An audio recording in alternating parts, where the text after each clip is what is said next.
The need for speed has turned into a cultural phenomenon, encompassing everything from the gritty illegal street races to the glitzy $130 million industry of flashy cars, fashion, music, and style. Two competitive racers from different parts of the scene hook up with the best tuners in the industry. This is the fast and fearless story of their meager machines transformed into high-speed street rockets. Just let the car go and fly. Once I get behind that wheel, it's like, "Argh." In the end, they'll square off at the drag strip to answer the only question that matters to a racer. Whose car is faster?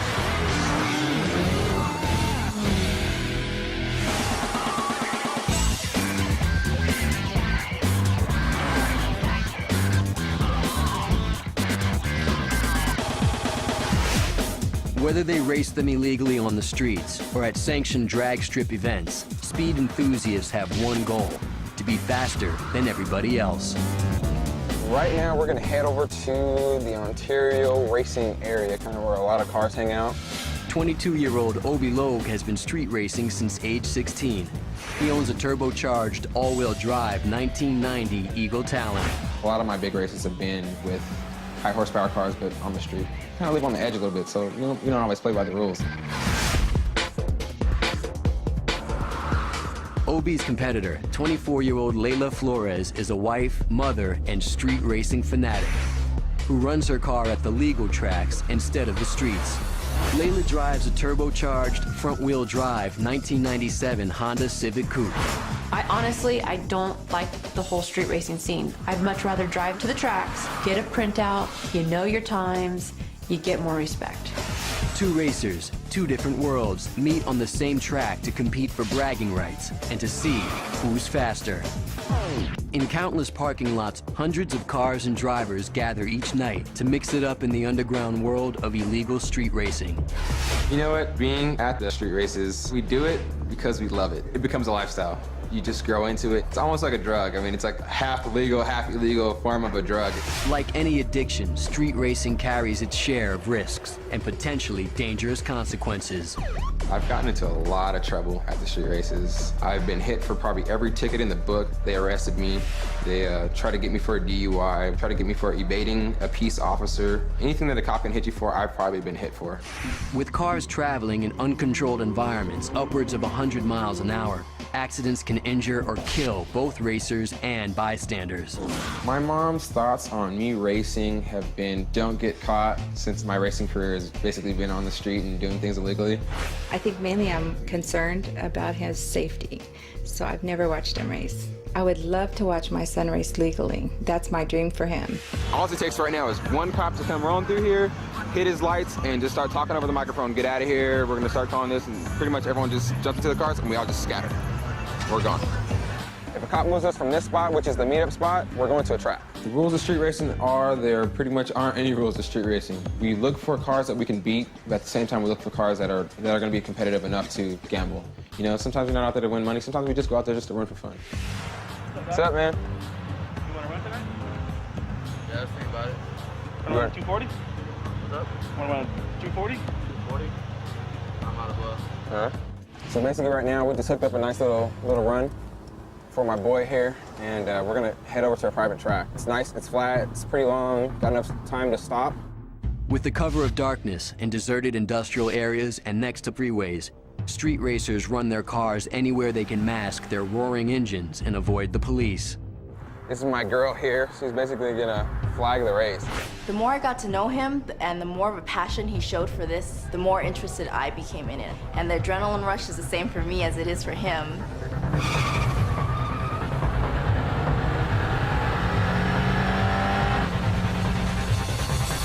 The hazards mean that that car won. So we know what happened. That's free, easy money right there. Go down there, get paid, get your money, head out. Pretty much the import racing culture it's like a whole family. You know, we have a passion, we love what we do, we live it day in, day out, and it's just a chance to go out there and prove what we can do to our cars, and hey, mine's bigger than yours is. So it's fun, it's what we live for.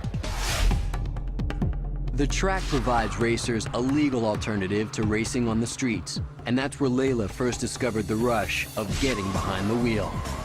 Sergio actually bought the car before we were married. He actually started the racing. Actually, I was a little more of the behind the scenes type of helping him out working on the car. I always thought, hey, I can maybe do better, or I can go out there and race. Yeah, it was basically my dream to race. And when Layla began to put a lot of interest in it, I was still feeling kind of, jealous. Sergio didn't want to talk to me about it. He's like, nope, that's it. You're not going to race the car. It's my car. It's in my name. And I tried to explain to him, I love what I do. When I'm out there on the track or working on the car, I'm in total peace. He always told me, I'm going to be jealous of you. I'm going to hate you for this. It's caused great turmoil in our relationship. It's possible that racing could destroy everything that we have. So I just hope that she realizes that that can happen. To balance between being a racer and a mother is very difficult. I mean, it just can't be one day a month. It has to be a huge part in your life. I'll say, a huge part of my attention, energy, and my free time has totally gone into this car. She has to put 100% down, and someone in there is gonna suffer. You stay with Daddy. You eat, okay? You eat. Papa, I love you. I have to go, sweetheart. My priority is my son. If it came down to it, of course I would choose my son over anything, but it's all for the car, it's for what I love, my passion, my hobby, everything. It's my life.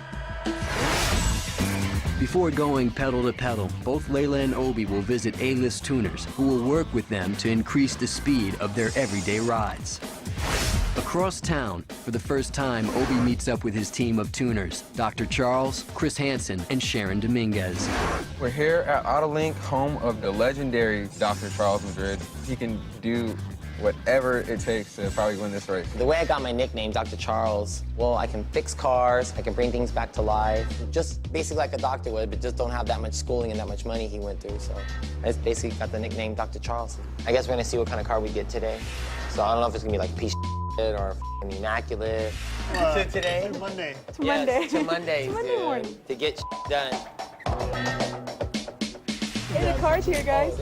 The first time we saw Obi's car, that 90 Eagle Talon he drives, I was just like, oh my God, it's the car I hate. I just so despise of them from racing. It's a kind of a rivalry. I'm a Honda fanatic. I like Hondas. I'm Honda for life, dude. Honda. I went with the Eagle Talon because it's a really cheap car to find because a lot of people don't know what they have and what it's capable of. I just You're got it. so gonna get hooked up. I know. Being that it is the American version of the Mitsubishi Eclipse, it has a Mitsubishi motor in it. Yeah, I'll tell you one thing, Tiger. I fucking hate these things. I hate Mitsubishis with a passion, dude. Talkers. So to hear that from him in one ear, out the other, we're all gonna have fun here. It's an all-wheel drive car. We really don't have enough time to build the motor, so nitrous will assist everything. I mean, if we can go to the extreme, that's why we want to put nitrous oxide on it, upgrade the turbocharger, just to push it to its maximum potential. That's all we want. If it blows it on the track, we just want the win, so we want to do whatever it takes. All-wheel drive cars are known for their traction. However, making the engine more powerful puts additional stress on the drivetrain, especially the transfer case and axles. If any of those break, it will be impossible for the car to accelerate. We don't know where our competition will be, but if they're still behind us, they'll push pull perfect. This is gonna be my first time playing with nitrous. If anything's making me a little sketchy, it's probably the nitrous. I'd really like to keep this car running. It is my daily driven vehicle. Obi sets his appointment. In 2 days, his car's transformation will begin. I'm so excited. I'm looking forward to it. Definitely want to get my hands dirty. I really hope they're the kind of guys that will let me work right alongside with them. Layla's tuner team consists of Gary Castillo, Jensen Oda, and Lanny Higa. I am a tuner. A tuner is a person that can calculate every single thing that needs to go into your car correctly and program the car. A tuner isn't just somebody that bolts a muffler on. To me, that's just a regular mechanic. When we found out we had a girl driver, we were like, oh, what are we gonna do? It's a girl. Jensen. Layla. Nice to meet you. Gary. Hey, nice to How's meet it going? you. It's going pretty good. I know my stuff. It's not just like I'm just this chick that I can just stand there and hee. I also am pretty knowledgeable about the cars. Just checking out what she had on the car. It was set up all wrong. It was just junk what she had under the hood. I mean, I really like staying with single cam now. I'd say scrap that single cam. Single overhead is the biggest piece of motor there is. I really just wanted to pull that whole thing out and just start brand new. The single overhead cam engine is limited in the amount of power it can make. However, Gary has a plan.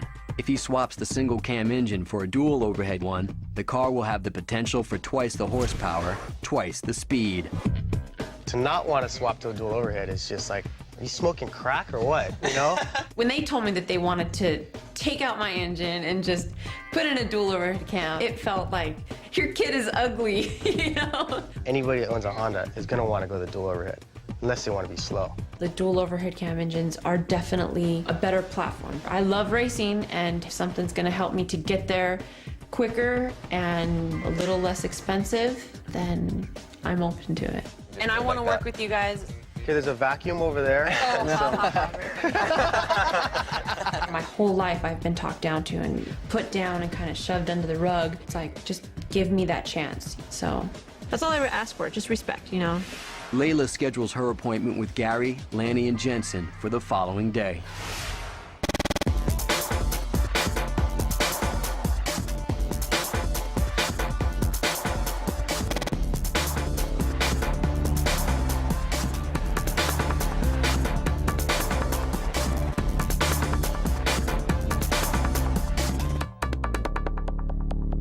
My crew is Trap Speed, and we just go out there, we set up private runs, people don't really know about us, and we'll go hit up a private track, and we get down with the big cars.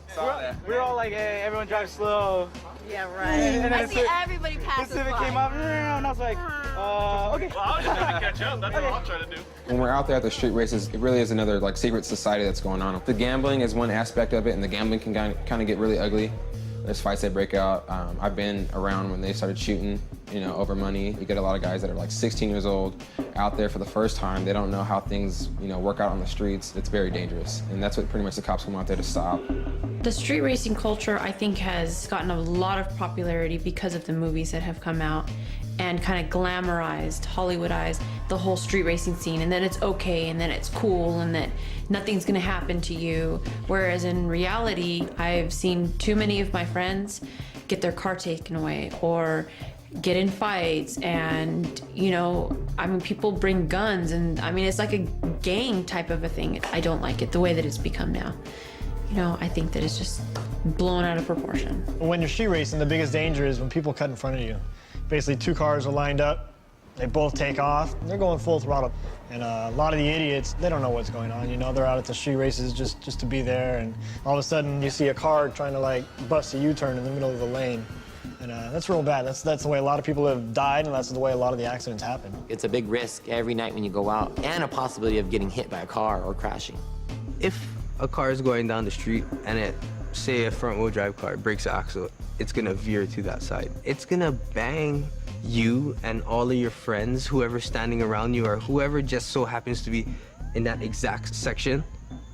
You're gonna get banged, and getting banged by a car going 60, 80, whatever mile an hour it is, it's not gonna be pretty.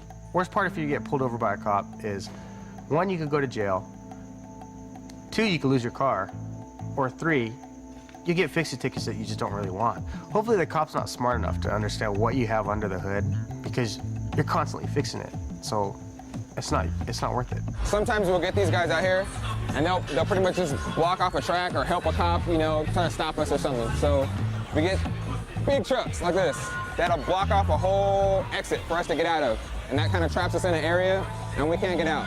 So we kind of watch out for these kind of guys. Them and tow trucks. Tow trucks are pretty big too, and they'll block us off every now and again.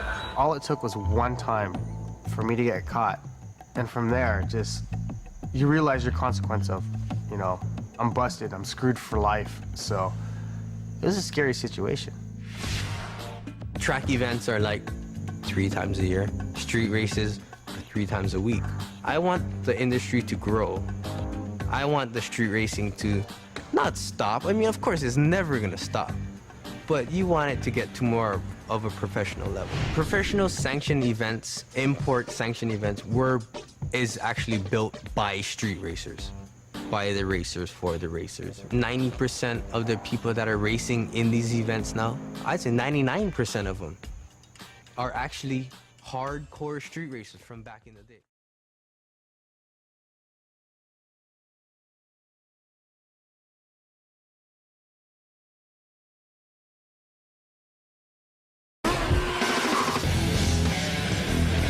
The need for speed has turned into a cultural phenomenon, encompassing everything from the gritty illegal street races to the glitzy $130 million industry of flashy cars, fashion, music, and style. Two competitive racers from different parts of whose car is faster.